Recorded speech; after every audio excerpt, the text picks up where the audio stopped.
AI machines, emotion, and the singularity. In the following essay, it will be assumed that there will be some kind of technological singularity in the future. Of course, this is much debated.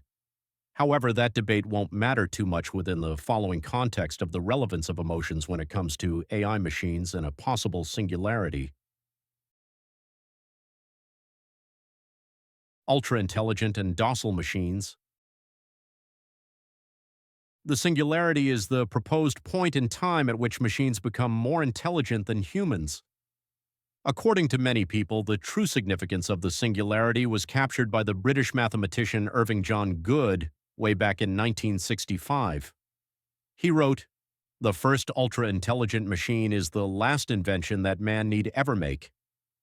Is this a positive or negative proclamation on Good's part?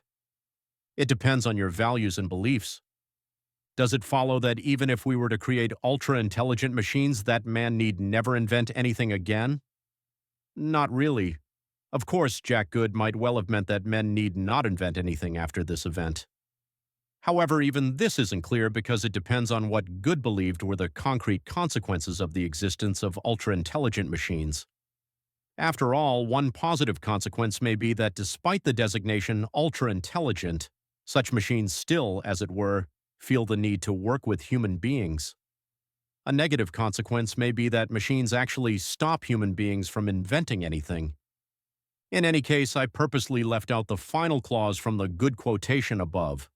The full quote is the following: "The first ultra-intelligent machine is the last invention that man need ever make, provided that the machine is docile enough to tell us to keep it under control." It's the content of that last clause which worries so many people. Firstly, it needs to ask here why Good used the word machine in the singular. Why didn't he refer to machines in the plural? It's odd to believe that a single machine, even if ultra-intelligent, could make human invention redundant. It's a lot less odd if Good were talking about machines in the plural, so perhaps he simply meant that once we have a single ultra-intelligent machine, then soon after that we'd have many more ultra-intelligent machines too. And that certainly follows. After all, one important factor in this debate is the ability of intelligent systems to copy themselves. That really does open the floodgates. That's because if machines can copy themselves, then they can improve themselves too. Thus, these systems no longer need to rely on human beings when it comes to such improvements. This is already the case in certain instances. Does this mean that the improvements will come faster? Many believe that it does. Some skeptics, as well as some AI evangelists, may argue that the juxtaposition of docility and ultra-intelligence is almost a contradiction in terms. How can anything that's ultra-intelligent be docile too? There are many intelligent human beings who are docile. Some may conclude, as Good himself did, that this ultra-intelligent machine must be programmed to be docile. This raises an obvious question. Why would an ultra-intelligent machine abide by such programming in all circumstances?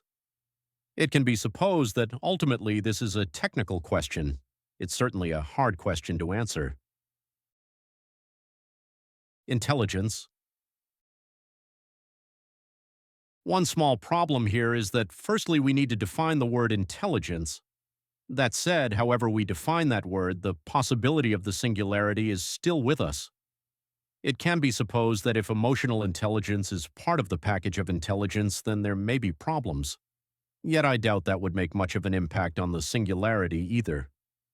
In any case, AI machines are already more intelligent than humans in various respects. In which respects? Yes, it's here that we must maneuver back to the question of defining the word intelligence again. So let's completely forget about defining intelligence. AIs have direct access to more data than human beings. They often have quicker reasoning skills. They're often better and quicker at constructing sentences. They can solve mathematical problems quicker than most human beings, etc. Indeed, many of these realities hint at the singularity too. AI machines, emotion, and the singularity. Earlier on, emotional intelligence was mentioned. Many would argue that so far artificial intelligence has been all about logicality, not emotional or social intelligence. It's hard to shoehorn in a discussion on emotional intelligence here. However, even without emotional intelligence, the singularity may still occur. So it can be asked if the singularity occurs without AI machines instantiating emotional intelligence, then would that automatically be a bad thing? The thing is, aren't human beings emotional in many different, sometimes contradictory Pete's ways? Aren't there varying degrees of human emotional intelligence? Added to that is the fact that emotion is often fused with belief and values. It rarely comes free. The basic upshot, then, is that when it comes to human beings, emotion isn't always a good thing. So why would it automatically be a bad thing if AI machines didn't have emotional intelligence or even emotions pure and simple? One could even argue that a lack of emotion in AI machines is a positive, in that it's doubtful that without emotion, such machines would feel the need to wipe out humankind. It's certainly the case that all human examples of genocide, mass murder, torture, etc., have been at least largely the result of human emotion. So rather than emotion curtailing such things, they often actually encourage them. All that said, who's to say that annihilation can't be a purely rational choice? This is a good time to bring up Star Trek's Spock, who is half human and half Vulcan. Vulcans are often deemed to be purely logical beings, whereas humans are creatures of emotion. Yet it's clear, according to the writers and experts, that Vulcans aren't purely logical at all. Instead, they're deemed to control or even suppress their emotions. AI machines, Vulcans, and mass murder. In a conversation with a chatbot, Spock's adherence to the Vulcan quasi-utilitarian precept that the needs of the many outweigh the needs of the few was mentioned. I raised the possibility that purely logical Vulcans could become mass murderers. The chatbot agreed when it stated the following: unlike humans who might hesitate due to empathy or moral qualms, a fully logical Vulcan lacks emotional barriers to extreme actions.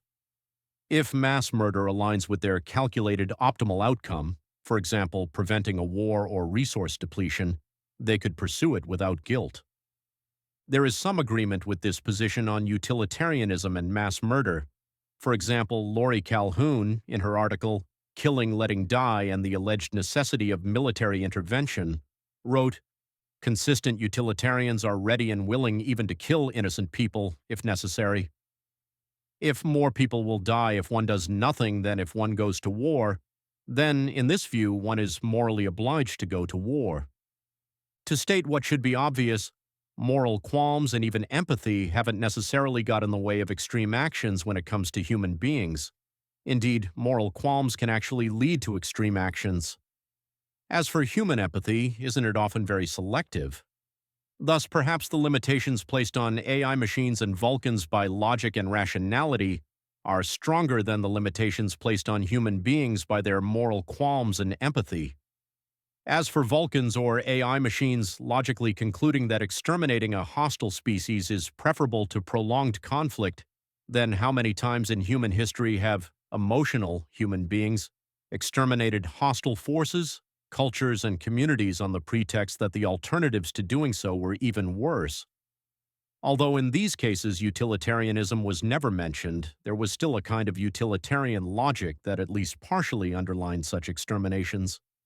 If we return to the chatbot, it went into scary, as well as rather predictable, self-referential territory when it, as it were, admitted that an AI machine might similarly justify extreme actions if its algorithm calculates that killing many saves more, for example, a hypothetical AI managing resources during a crisis.